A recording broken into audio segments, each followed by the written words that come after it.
rezekinya malaikat kalau baca nama Allah. Maka apa bedanya? Kita kan ada sisi malaikatnya. Insya Allah kalau ada masalah baca zikir ini. Maka orang yang tadi ikut baca, nikmat tidak nikmat, ikhlas tidak ikhlas, Allah akan kasih dia hadiah. Jika tidak ikhlas hanya di dunia. Jika dia zikir hanya untuk kesuksesan dunia dikasih. Tapi jika dia tulus, maka di sini tumbuh, di sana tumbuh. Ciri-ciri malaikat menyalami kita. Kalau malaikat turun, malaikat itu membawa kelembutan.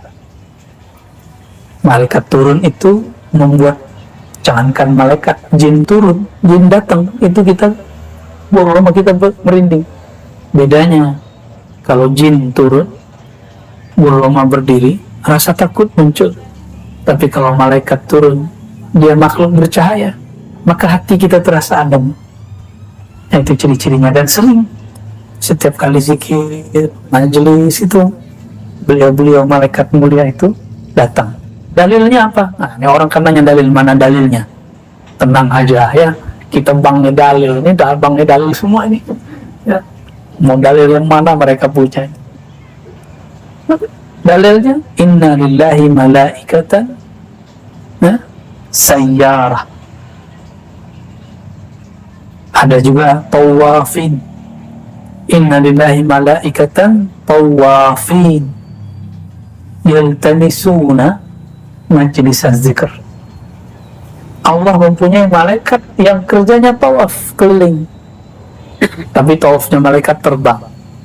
Malaikat itu bersayap. Uli ajnihatin masna wa thulatha wa ruba. Ya, ada yang dua kanan dua kiri, dan tiga kanan tiga kiri, empat kanan tiga kiri, itu apa? Sama. Kiri kanan itu mereka sama. Mereka datang, yang dicari cuma satu, yaltamisun, mencari orang-orang yang berzikir. Karena malaikat itu mendapatkan hidangan di saat ada orang menyebut nama Allah. Ya, dalam akhir hadis Bukhari itu Imam Bukhari menyebutkan subhanallah bihamdi kalimatani khafifatani, ya, dua kalimat yang ringan fil lisan, tsaqilatani fil mizan. Itu subhanallah bihamdi, subhanallahi, ini yang tadi kita baca itu subhanallah alhamdulillah, itu gampang kita coba aja, subhanallah bihamdi, subhanallah. Apakah rasanya berat? Apakah rasanya seperti bawa gunung? Enggak, tapi itu lebih berat dari gunung. Lebih berat dari gunung. Kalau antum baca 100 pagi 1 sore, dunia akhirat jadi orang paling kaya. Maka orang kaya di dunia dan akhirat hatinya itu orang yang baca subhanallah bismillahirrahmanirrahim. Bahkan beberapa ahli hadis mengatakan ketika ada muridnya kesusahan hidup, gurunya nanya, bukankah kamu baca Sahih Bukhari? Bahkan di riwayat Daruqutni, Tabarani disebutkan wabihi yurzaqun, itu malaikat dapat rezeki karena baca itu. Rezekinya malaikat kalau baca nama Allah. Apa bedanya? Kita kan ada sisi malaikatnya. Insya Allah kalau ada masalah baca zikir ini. Yang diwirid asas ada di panduan etikaf pagi sore, tapi tidak selalu diamalkan ya. Ya, diamalkan ya. Insya Allah itu tabungan. Yang tadi, yang selama ini kita zikir khafi, itu tabungan yang tidak terlihat. Nah, yang kalau zikir asas dibaca, kita dapat tabungan yang zahir, aset yang zahir. Subhanallah bihamdi, subhanallah ghusun fil jannah. Satu subhanallah bihamdi subhanallah, satu pohon besar di surga. Satu pokok, kata orang Malaysia, Brunei ya, benar pokok. Kalau pohon memohon ya, satu pokok kita sebut pohon, satu pohon besar. Dan pohon di surga, kalau kita jalan di bawahnya 100 tahun baru selesai satu pohon. Jalan kaki satu subhanallah. Maka orang yang tadi ikut baca, nikmat tidak nikmat, ikhlas tidak ikhlas, Allah akan kasih dia hadiah. Jika tidak ikhlas hanya di dunia. Jika dia zikir hanya untuk kesuksesan dunia dikasih. Tapi jika dia tulus, maka di sini tumbuh, di sana tumbuh. Ya, di sini tumbuh, di sana tumbuh. Ya, kalau ada yang Allah bukakan mata batinnya akan lihat. Ya, siapa yang paling banyak pohonnya nanti. Kalau punya pohon, luasnya 100 tahun perjalanan, satu pohon berarti berapa hektar? Ya.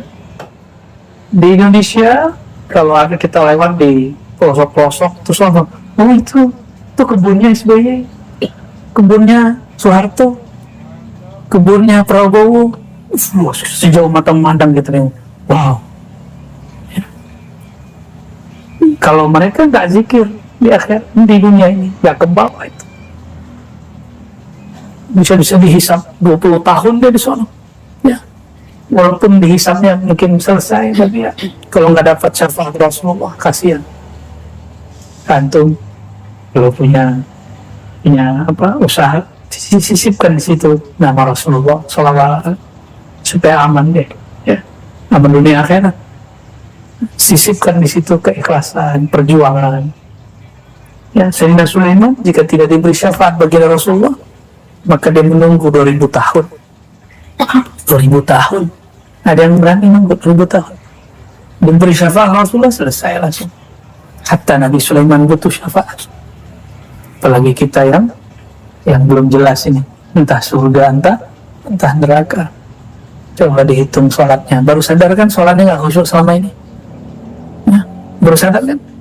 Setelah belajar zikir kolbu, baru sadar, oh ternyata zikir kolbu begitu. Selama ini aku sholat kayak gimana?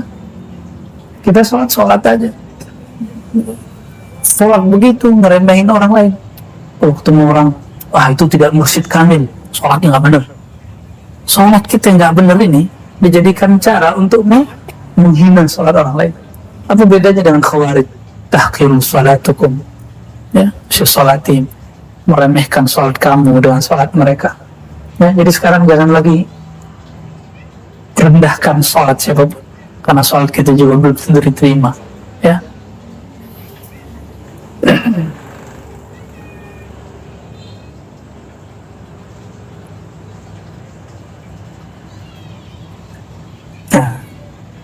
Penutup sebelum masuk yang keempat, apa kata beliau? Amma ikhtiyar akabir Naqshbandiyatil aliyya fi safar wal iqamah wa huwa yusafira fil bidayah ila an yusina nafsahu ila suhbati mursyidin kamilin fa ba'da dhalik yakunu muqiman fi khidmatihi mulaziman li suhbatihi. Jadi orang-orang Naqshbandiyah, para tinggi Naqshbandiyah dari dulu, memilih safar atau mukim, jalan atau tidak, dengan apa? Standarnya mencari guru. Ketemu guru, maka dia suhbah.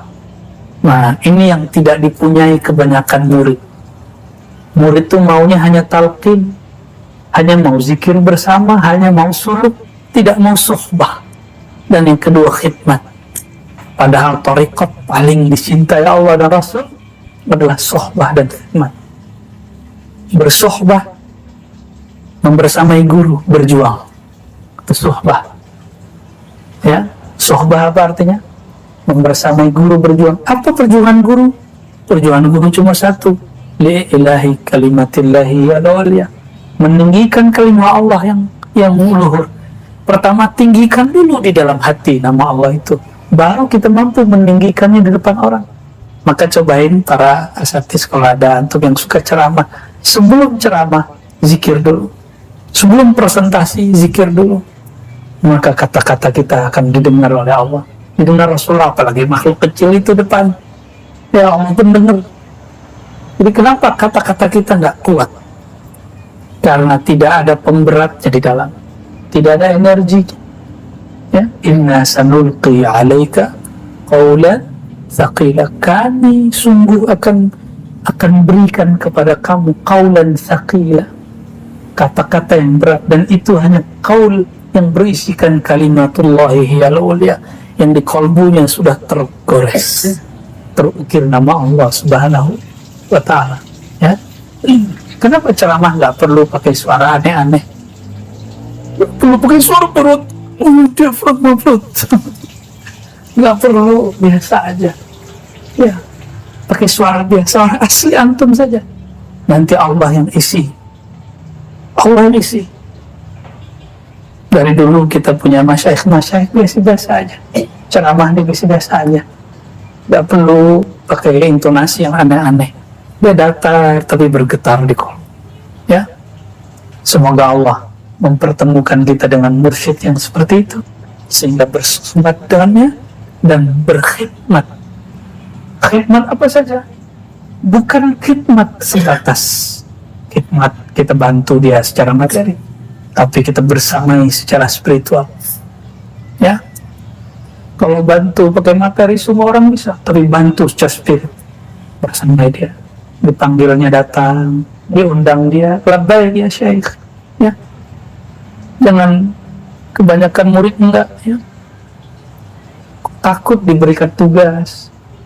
Banyak murid melarikan diri kalau diberikan tugas. Kalau melarikan diri dari berikan ijazah boleh. Itu guru saya itu bertahun-tahun nggak mau terima ijazah, nggak mau terima mandat, kan dia merasa dia tidak alim. Yang ada teman kita rebutan mau dapat ijazah tertulis, aku ijazahkan kau menjadi mursyid semuanya. Apalagi kalau sudah alim, ya, pengennya kalau suluk langsung dapat ijazah, gampang. Ya. Kalau menirukan talqin bisa, menirukan talqin tonton aja di YouTube tuh. Tapi kalau menirukan energi hanya Allah yang beri. Ya, nggak bisa sama. Ya, nggak bisa sama. Bahannya sama, kokinya beda, rasanya beda nggak? Ya, beda.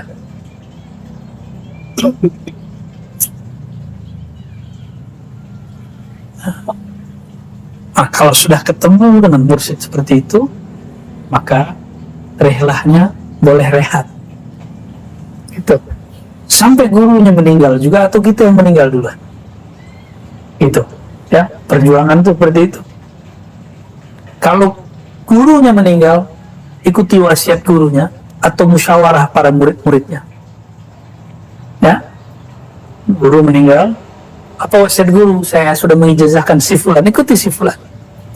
Saya sudah wasilkan si fulan yang meneruskan perjuangan, ikuti dia. Jangan ngomong, waktu aku berguru kepada syekh, dia itu masih kecil. Perasaan itu nafsiyah namanya, ego. Berarti nggak patuh dengan guru. Nggak patuh. Kepatuhan itu bukan berdasarkan umur atau pengalaman lebih dahulu. Lalu bedanya apa antum dengan Azazil? Azazil sudah 18.000 tahun berzikir di surga, memimpin para malaikat berzikir. Pendatang baru datang sehari pun belum umurnya, disuruh untuk menjadi guru di sana, dan malaikat semuanya kagum kecuali Azazil. Disuruh sujud kecuali Azazil. Apa kata dia? Asjud liman khalaqta min tin, ya? Gimana ayatnya? Biayana asjudu liman khalaqtahu min tin. Mas, aku sujud ke pendatang baru yang diciptakan dari yang aku injek-injek selama ini, yaitu tanah. Gengsi dong. Nah, sama kan seperti itu. Saya bisa ngikut anak muda. Dan ingat, thariqah tidak turun kepada anak, kecuali anak itu juga anak ruhani gurunya. Jadi thariqah ini nggak turun kepada anak jasmani, kecuali dia juga murid gurunya. Ya, semoga anak-anak kita juga mewarisi hal yang sama. Amin ya rabbal alamin. Al-Fatihah.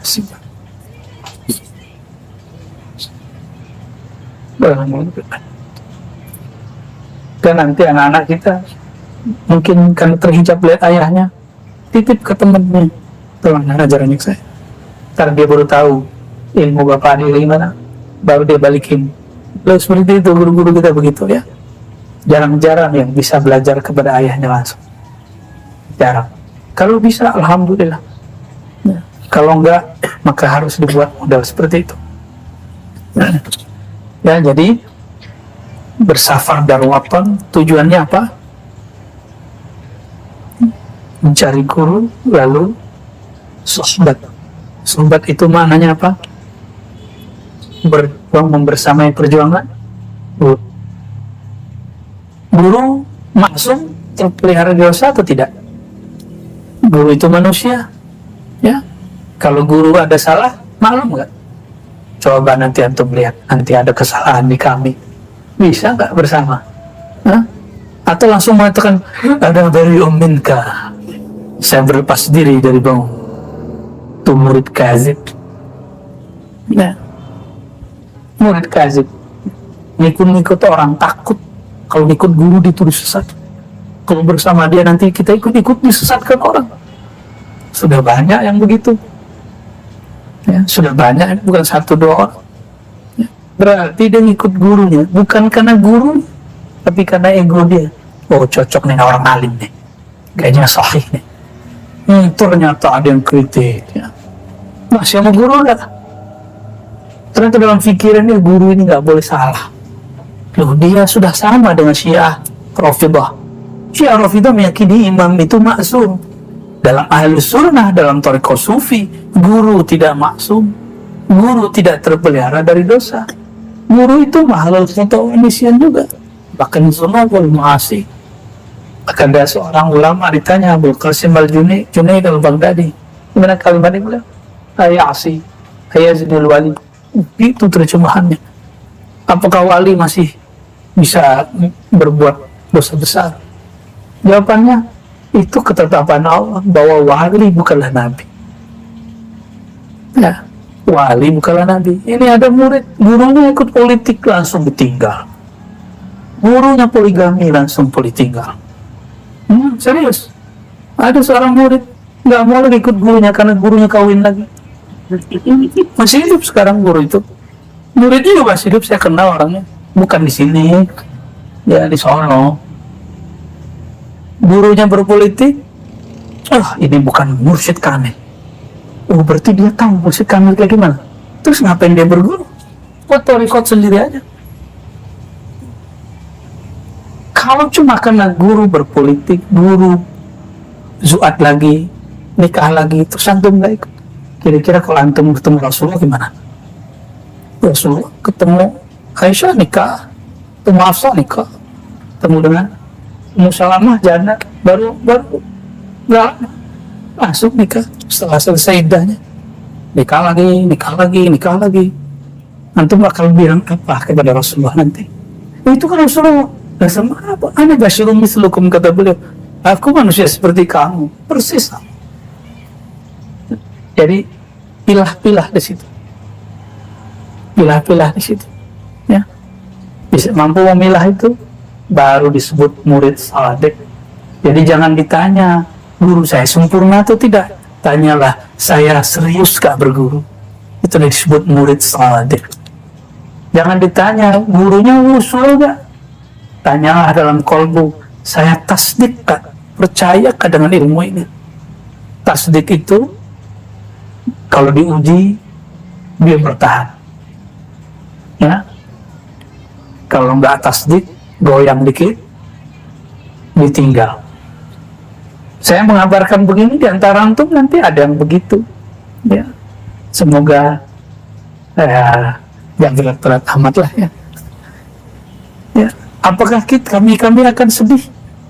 Secara manusiawi sedih, tapi secara rohani, raditu billahi rabbah, hanya ridho kepada Allah. Yang sudah sunatullah, mau gimana lagi? Tapi saya berdoa semoga kita semua, ya Allah istiqomahkan semua. Amin ya rabbal alamin, ya. Kita masuk kepada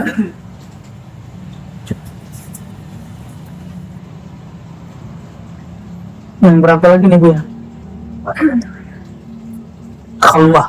Oke. Yang keberapa ini? Kaidah yang keempat dalam Thariqat Naqsyabandiyah, mulai dari zaman beliau sampai sekarang tidak berubah, yang bertambah ada. Ditambahkan Syekh Bahauddin Naqsyabandi, beliau tambahkan, ya. Nah, khalwat dar anjuman, bukan khalwah, ya. Orang Persia tidak bisa baca itu dalam pelafalannya, walaupun di hari-hari bisa. Khalwat dar anjuman. Kalau bahasa Arabnya khalwah fil jalwah, berkhalwat dalam keramaian.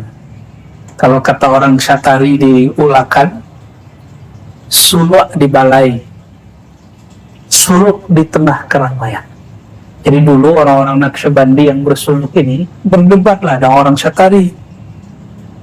Kata orang Syatari ini ini oknum ya, bukan tarekatnya, tapi oknumnya. Apa kata orang Syatari ini? Apa-apa nih kalian norak, masa suluk 40 hari disuruh lagi, nggak makan vegetarian lagi. Gak keren. Yang keren itu suluk di balai, suluk di pasar, suluk lagi kerja gitu. Ya ternyata ini anak nggak ngerti bahwa di Naqsyabandi juga ada program namanya khalwat dar anjuman atau al khalwah fil jalwa, bersuluk di tengah keramaian. Nah, politisi yang bersuluk, politisi yang jujur di tengah keramaian hiruk pikuk politik, usaha yang berkhalwat dan anjuman, usaha yang dia tetap berbagi di tengah-tengah kekayaan dan usahanya, dia tetap jujur. Nah, masalahnya kalau orang buka usaha di Indonesia dan di mana saja, itu mesti ada liku-likunya dikit ya, mesti ada minyak-minyaknya lah ya. Makanya wajib pengusaha itu beberapa persen hartanya untuk berjuang. Kursi apa aja, dia harus bagi kemana aja. Antum hati-hati yang punya usaha sawit itu. Ya pasti ada pelicin ya kan. Daripada orang ono yang ngambil, mending kita yang ambil. Ya. Tapi itikad dalam arti saya harus berbagi dengan orang sana, bagi usaha dengan para pekerja. Ya, daripada yang ngambil orang-orang yang gak jelas.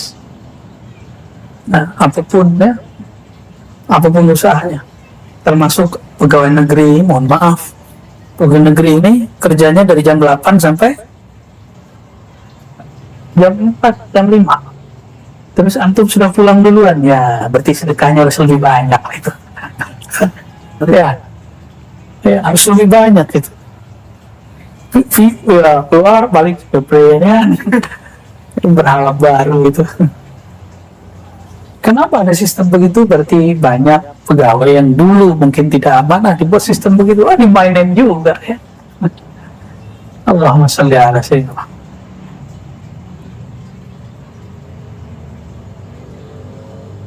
Yang paling enak tuh jadi ustadz ya. Ini nggak ada KPK-nya, nggak ada kantor pajaknya, tapi bahaya karena langsung KPK-nya Allah, kantor pajaknya langsung Allah, DPR-nya Allah. Kalau nyantum jadi gubernur, jadi bupati, jadi presiden, udah omongin tuh sama mereka digaji untuk ngomongin presiden, untuk tengkar dengan Mahfud MD kan. Jadi kalau DPR diam-diam aja, kita curiga, kita tepuk tangan untuk mereka yang sudah nyinyir, terus nyinyir. Ya. Dan boleh marah-marah juga pemerintah kalau ada yang begitu ya, biasa aja.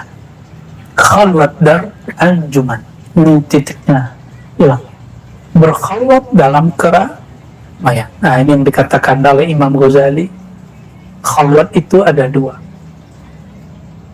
Pertama, khalwat dalam pengertian hakiki, zahir dan batin, menjauh daripada makhluk ya, mirip-mirip dengan uzlah, jadi meninggalkan orang. Kalau di negeri kita ada dulu Syekh Muhammad Kanis An-Naqsyabandi, beliau punya anak, disuruh suluk anaknya di hutan. Itu khawat hakiki itu.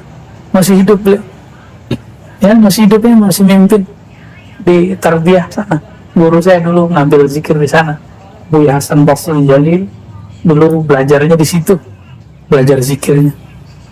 Ya, tuh anaknya dulu disuruh kemana? Bukit. Untuk pulang-pulang kan berewok betul, nggak mau apa-apa. Tahu semua kalau masuk ke dalam hutan, ada babinya, ada ularnya, udah kayak Sunan Kalijogo. Masih ada guru-guru yang begitu ya, masih ada. Saya nggak tahu berapa lama beliau begitu. Kalau di Naqsyabandi Haqqani dulu Abdul Adaristani 6 tahun, setiap terpikir dunia dia wudu, setiap dia terlalaikan dunia, dia mandi tobat. Coba dipraktekin ke antum, 10 hari udah keok.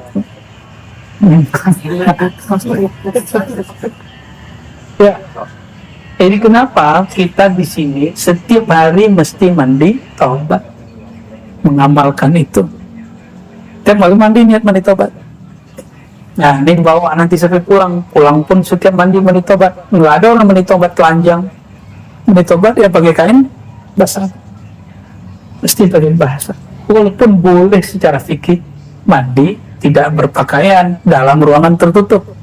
Secara fikih mah boleh, tapi secara adat ya lain cerita. Kecuali antum pengantin baru tuh lain cerita tuh. Nggak seru katanya.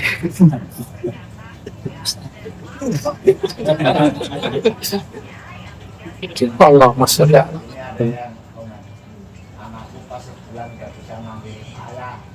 Su'ila al-Khaja Bahauddin Shah Naqsyaband Quddisa sirruh bi anna bina tariqikum ala ayyi syai'. Dengan apa? Jadi ada orang nanya kepada Imam Bahauddin Shah Naqsyabandi, Imam Ahlus Sunnah di zamannya, thariqah kamu ini itu dibangun dengan kaidah apa? Apa jawaban beliau? Khalwah dar anjuman, berkhalwat dalam keramaian. Nah, ini yang dikatakan Imam Ghazali, khalwat pertama berkhalwat dalam kesunyian, yang kedua hati bersama makhluk. Apa? Badan bersama makhluk, hati bersama Allah. Ini namanya khalwat batin. Jadi khalwat zahir batin, yang kedua khalwat batin. Kepikiran dunia enggak? Ya, dari kemarin pikiran enggak? Kepikiran. Tapi diikuti enggak perasaannya? Ada yang sudah kangen, ya? Ada yang belum kirim foto. Allahumma sholli ala. Antum nggak bisa. Coba bayangkan zaman-zaman kami sunat zaman dulu kan, nggak ada handphone 40 hari. 40 hari serunya bukan main. Makanya beberapa tempat kan kurang enjoy suluknya, 3 hari pulang. Ya. Berat katanya. Apa yang berat? Biasa aja kali. Yang berat tuh pikiran dia. Tempat yang horor sini kan, kalau lagi tempat happy dari kemarin, ya. Ada pengajian sore. Apakah ini bid'ah? Yang dibicarakan kan silsilah. Membacakan silsilah itu caranya dua. Pertama, membacakan silsilah dalam tawajuh, satu-satu dibaca. Apa efeknya baca silsilah kalau nggak mengerti silsilahnya siapa? Maka keberkahan menyebutkan silsilah akan tambah kuat kalau mengenal siapa mereka. Ini kita baru berhenti di nama Abdul Khalik Al-Wujudwani. Berarti antum sekali sebulan harus datang ke Jakarta terus. Ya, karena akan ada kajian khusus untuk silsilah Thariq Sunnah. Coba dia sekali sebulan, insyaallah. Ya, insyaallah. Udah mikir ongkosnya piye. Ya kalau nggak bisa live lah, ribet amat dunia ini ya.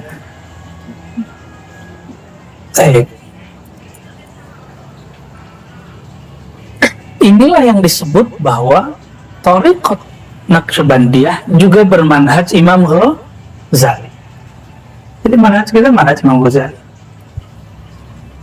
Nah, dengan cara inilah Imam Ghazali nulis kitab Kimia Sa'adah dan kitab yang terakhir Al-Munqiz Minad Dhalal. Di bagian ujung tentang tasawuf dia bicara tentang ini. Disinilah apa yang beliau katakan terjadi di sebagian salik. Terjadi mukasyafah, dibuka. Mukasyafahnya ada yang dua. Dikasyafkan aib diri, dikasyafkan kejadian sekitar. Dua-duanya baik. Ada yang hadir, dia bukan fisik, dia batin, hadir. Karena selama ini kan mata kita buka terus, jadi nggak tahu kalau ada yang bisa dilihat tanpa mata hadir. Sekarang antum latihan merem terus kan, cuma ada yang curi-curi gitu aja. Boleh lah, ya sahabat Nabi dulu kan begitu ya. sahabat Nabi, kata Abu Mas'ud, Ibnu Umar, Nabi dulu kalau sholat kami perhatiin jenggotnya gerak-gerak, oh berarti lagi baca ayat. Ya, lucu-lucu sahabat itu ya. Jadi sahabat tuh enjoy bersama Rasulullah SAW. Maka berguru dengan ke-enjoyan itu, walaupun gurunya serius gitu ya. Nah inilah yang disebut di dalam Al-Quran surat An-Nur. Nah ini wiridkan setiap malam, baca surat An-Nur ayat 35, 36, 37. Allahu nurus samawati wal ard sampai ayat yang ketiga, rijalun la tulhihim tijaratun wala bay'un an dzikrillah. Rijalun la tulhihim tijaratun wala bay'un an dzikrillah. Rijal, maka orang-orang yang tidak lalai. Kenapa? Tijarah, usaha dia. Kita punya usaha semua, tijarah, wala bay'un, transaksi dia. Apapun usahanya, disebut di sini tijarah dan bay', karena itu usaha yang paling ramai. Di pasar itu barter-barter, akad itu ramai. Nah, pekerjaan seperti ini pun mereka tidak lalai, apalagi di belakang meja, apalagi di belakang laptop, apalagi yang sifatnya masih lebih elegan. Yang paling sibuk pun mereka tidak. Berarti mereka sudah latihan zikir tidak hanya dengan lisan, zikir dengan qalb. Maka di ayat 36, fi buyutin adzinallahu an turfa wa yudhkara fiha ismuhu yusabbihu lahu fiha bil ghuduwi wal asal, kata Imam Ghazali. Buyut, bait, rumah-rumah yang Allah izinkan namanya bertakhta di sana. Itu rumah sebenarnya adalah rumah qalbu. Masjid itu, masjid rumah Allah itu apakah surau seperti ini?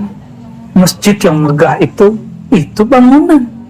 Sudah berapa kali di Turki Hagia Sophia berubah dari gereja jadi masjid, masjid jadi gereja, jadi masjid lagi. Benar nggak? Jadi kalau bangunan boleh-boleh saja berubah. Sudah banyak surau-surau tempat i'tikaf, belajar zikir, hanya menjadi gudang tempat kambing, ya kan? Kambing, jadi yang surau sekarang kambing di situ, sama tikus, sama guguk di bawahnya kan semua surau. Dulu surau begini.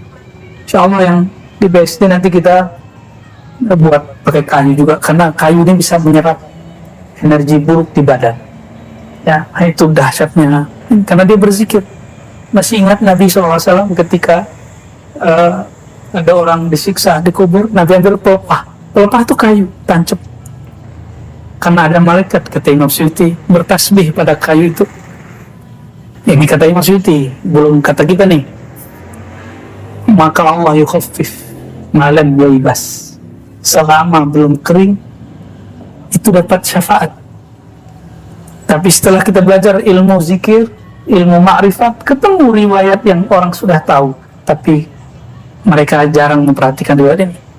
Nabi bersandar ke pohon, ke kayu, masih ingat? Ternyata ketika dibuatkan mimbar, kayunya nangis. Seperti anak kecil nangis. Satu masjid dengar. Itulah karomah sahabat. Mereka mendengarkan suara, kayu ditinggal. Berarti pada kayu ada ruh nggak? Namanya ar-ruh an-nabati. Ar-ruh an-nabati. Pada hewan, ar-ruh al-hayawani. Pada diri kita lebih lengkap lagi.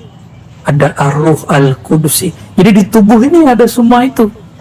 Maka kitalah khalifah di muka bumi. Bukan hewan, bukan tumbuhan. Kita jadi khalifah. Kenapa? Pada diri kita ada ruh an-nabati. Jadi ini tumbuh. Ya. Giginya masih tumbuh nggak? Nggak, masih. Ini untuk yang masih bocil ya. Giginya belum ompong semua ya.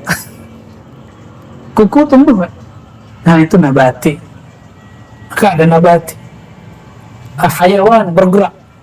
Suka gerak kan dari tadi. Ingin pindah-pindah. Ya. Kalau antum ini cuma begitu aja, tumbuh, gerak, makan, minum, buang air kecil, kawin, apa bedanya? Ulaika kal sama dengan mereka, dengan an'am, binatang ternak. Kita harus beda, karena di alam ini ada ruh yang lain. Nafakhtu fihi min ruhi. Ini yang tidak ada di hewan. Aku hembuskan kepadanya dari ruhi, rohku. Itu yang disebut ruhullah Ahmad. Maka diri kita, ruh kita ini, dia adalah pecahan, bukan pecahan juga, pancaran dari ruh Ahmad itu, bukan dari zat Allah, karena zat Allah tidak pernah bercerai, ya. Ini para bocil-bocil, biarin aja ya, biar jadi kenangan indah bagi mereka nanti. Nah ini ayat surat An-Nur, surat 35, surat 24 ya.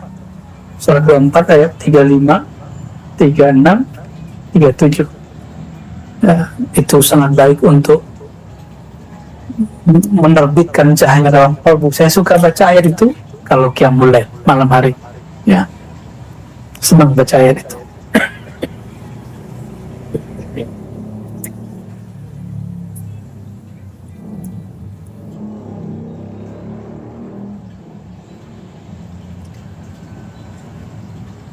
Jadi dahsyatnya thariqah sufi ini sebenarnya tidak hanya Naqsyabandi, semua thariqah mengajarkan ini. Namun ketika orang tadi yang oknum Naqsyabandi dan Syatari ini mereka berdebat, berarti mereka baru mengerti tarekat secara zahir, belum tahu bahwa dua tarekat ini sumbernya sama, nanti samatnya ke atas sama, ya. Jadi orang-orang Syatari nggak boleh tengkar sama Naqsyabandi.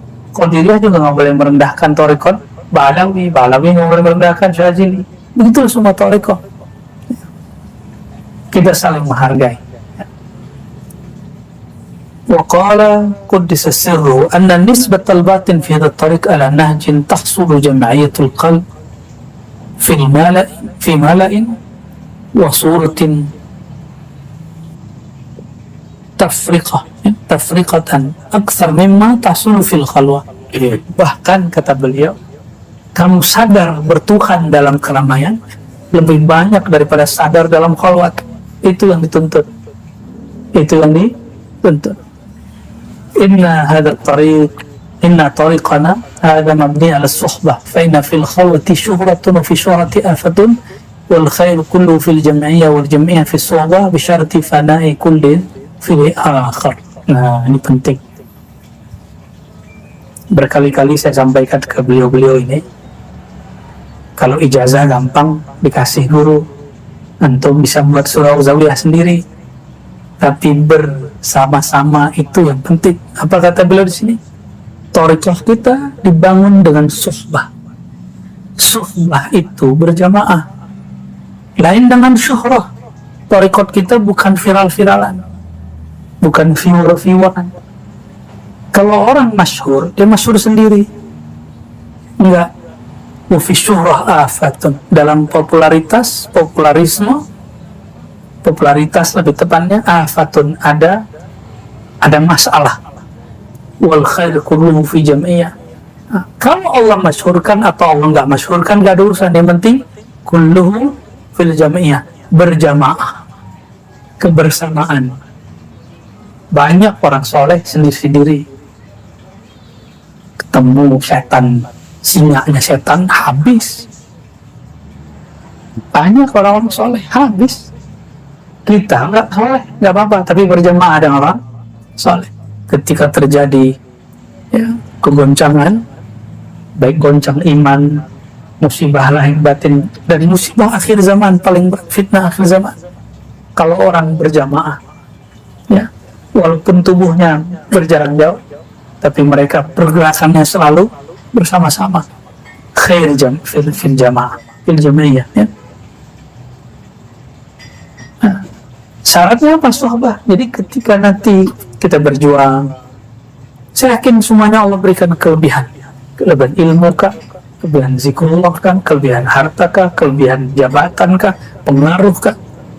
Kalau orang berjamaah, sisi ini dia leburkan dalam yang lain. Jadi dia nggak mentang-mentang saya bisa, mentang-mentang saya berkuasa, mentang-mentang saya punya, enggak, mentang-mentang saya berilmu, enggak, saling melengkapi. Orang berilmu kadang kurang beruntung dalam rezeki, orang punya rezeki kadang kurang beruntung dalam kekuasaan, orang punya kekuasaan kadang kurang beruntung dalam ilmu. Maka semuanya berjamaah saling melengkapi. Jadi pergerakan kita dari dulu dalam thariqah itu ada berapa unsur? Ada ahli ibadah, ada para agniya, ada orang-orang berbakat dalam leadership, ya? Ada orang-orang yang berbakat ngajar. Ini nggak boleh dibalik-balik, nggak boleh dibalik-balik. Jangan sampai ngajar megang politik, leadership. Jadi nanti di thariqah kita harus ada yang masuk ke politik, harus ada yang ngurusin lembaga-lembaga, ormas-ormas, harus ada. Mungkin Allah berikan dia dua hal. Nah, pandai-pandai dia mengatur dirinya.